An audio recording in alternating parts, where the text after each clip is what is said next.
Proceed کرے گا اس مسئلے میں، تو وقف کے مسئلے میں یہ ہوگا آپ نے وہ نکال دیا، تو اب جب یہ مسئلہ کورٹ میں جائے گا تو وقف کی طرح ٹریٹ ہوگا یا نارمل زمین کی طرح ٹریٹ ہوگا، اور دونوں لڑائیاں ہوں گی۔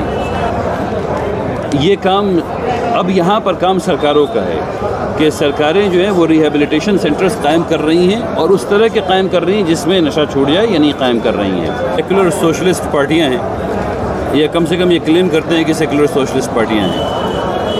ان لوگوں کو، سب لوگوں کو خوب پتہ ہے کہ اس بل سے وقف کی جائیداد کو ختم ہو جانا ہے، تو میری امید تو ان دونوں پارٹیوں سے یہ تھی اور ہے کہ یہ لوگ اس بل سے اپنے ہاتھوں کھینچ لیں گے۔ بسم اللہ الرحمن الرحیم۔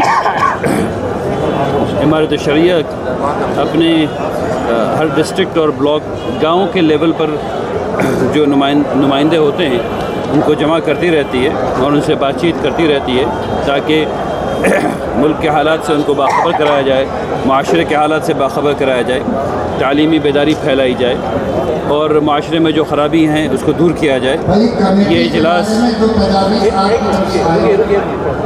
اجلاس اسی لیے بلایا گیا تھا۔ جی حضرت، ابھی جس طریقے سے وقت سنشودھن بل کو لے کر کے معاملہ چل رہا ہے، کیا چونکہ جس طریقے سے بہار گورنمنٹ، حالانکہ اس کے اوپر کہہ رہی ہے کہ ابھی مطلب اس کو جے پی سی کے حوالے کیا گیا ہے، لیکن ابھی معاملہ چونکہ پولیٹیکل ہوتا جا رہا ہے، آگے کیا آپ لوگوں کا اس میں قدم ہوگا اس کو لے کر کے؟ اس میں اصل میں اس بل جو ہے اس کی دو بیساکھیاں ہیں، ایک بیساکھی جے ڈی یو ہے، دوسری ٹی ڈی پی ہے۔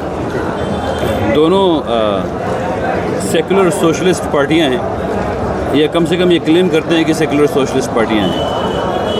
ان لوگوں کو، سب لوگوں کو خوب پتہ ہے کہ اس بل سے وقف کی جائیداد کو ختم ہو جانا ہے، تو میری امید تو ان دونوں پارٹیوں سے یہ تھی اور ہے کہ یہ لوگ اس بل سے اپنے ہاتھ کو کھینچ لیں گے۔ اس بل سے اپنے ہاتھ کو کھینچ لینے سے ان کو نہ سینٹر میں نقصان ہے نہ اسٹیٹ میں نقصان ہے۔ تو میں تو ایسا سمجھتا ہوں کہ یہ دونوں میں سے کوئی ایک پارٹی عوام کی حفاظت کے لیے، عوام کو جس امن و امان سے لوگ ہیں اس کو رہنے کے لیے، ان دونوں میں سے کسی ایک کو یہ فیصلہ لے لینا چاہیے۔ یہ دیر کیوں ہو رہی ہے میری سمجھ کے باہر ہے۔ اس پر ٹیکنیکل خامیہ کیا لگ رہا ہے؟ اگر یہ سنشودھن بل آ رہا ہے تو اس میں آپ لوگوں کو کیا آپتی ہو سکتی ہے؟ اس میں 2 دن آپ میرے ساتھ سیمینار میں بیٹھی، پھر آپ کو پتہ چلے گا۔ ہر ایک چیز غلط ہے، کوئی ایک چیز صحیح نہیں ہے۔ مثلاً 3C1 یہ کہہ رہا ہے کہ اگر ایک آدمی نے اپلیکیشن، دعویٰ بھی نہیں کیا کورٹ میں، ایک آدمی نے اپلیکیشن لکھ کے دے دیا کہ وقف کی جائیداد وقف کی نہیں ہے، یہ گورنمنٹ کی پراپرٹی ہے، اس وقت سے وہ پراپرٹی سیز کر جائے گی وقف کی طرف ہونے سے۔ اب وہ مسجد ہے، وہ قبرستان ہے، وہ اسکول ہے، وہ میڈیکل اسکول ہے، وہ کالج ہے، اب وہ سیز کر گیا۔ اب آپ اس میں آپریشن کیسے کریں گے؟ آپ کام کیسے کریں گے اس میں؟ ٹھیک ہے نا؟ تو اب یہ لا اینڈ آرڈر سچویشن پیدا ہوگی کہ نہیں ہوگی؟ ٹھیک ہے نا؟ مثلاً یہ کہ آپ نے یہ کہہ دیا کہ 1963 کا جو اسٹیچوٹس آف لمیٹیشن ہے وہ ختم ہو جائے گا، تو ہر وہ آدمی جو 12 سال سے زمین کو قبضہ کر کے بیٹھا ہوا ہے وقف کی، وہ تو اچانک مالک ہو گیا اس زمین کا۔ اچانک اگر 12 سال سے وہ وقف پہ قبضہ کر کے بیٹھا ہوا ہے تو زمین وقف ہی نہیں رہی، اب اس کی ہو گئی۔ ٹھیک ہے نا؟ آپ نے یہ کہہ دیا کہ ہر اسپیشلائزڈ ایکٹ میں، چاہے وہ PMLA ہو چاہے کوئی بھی ایکٹ ہو، اس میں یہ قانون ہوتا ہے کہ اس مسئلے میں اس قانون کو فوقیت ہوگی، یہ قانون سپرسیڈ کرے گا، اس مسئلے اس کی ہو گئی۔ ٹھیک ہے نا؟ آپ نے یہ کہہ دیا کہ ہر اسپیشلائزڈ ایکٹ میں، چاہے وہ PMLA ہو چاہے کوئی بھی ایکٹ ہو، اس میں یہ قانون ہوتا ہے کہ اس مسئلے میں اس قانون کو فوقیت ہوگی، یہ قانون سپرسیڈ کرے گا اس مسئلے میں، تو وقف کے مسئلے میں یہ ہوگا آپ نے وہ نکال دیا، تو اب جب یہ مسئلہ کورٹ میں جائے گا تو وقف کی طرح ٹریٹ ہوگا یا نارمل زمین کی طرح ٹریٹ ہوگا، اور دونوں لڑائیاں ہوں گی۔ تو پورا قانون ایک ہاچ پاچ ہے جو کچھ سمجھ میں نہیں آ رہا کہ کس نے لکھا، کیوں لکھا، مقصد کیا تھا۔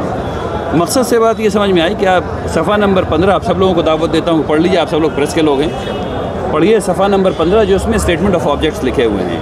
اگر کسی کو سمجھ میں آ جائے تو مجھے آگے پڑھائیے، مجھے سمجھ میں نہیں آ سکا۔ ٹھیک ہے نا؟ جی۔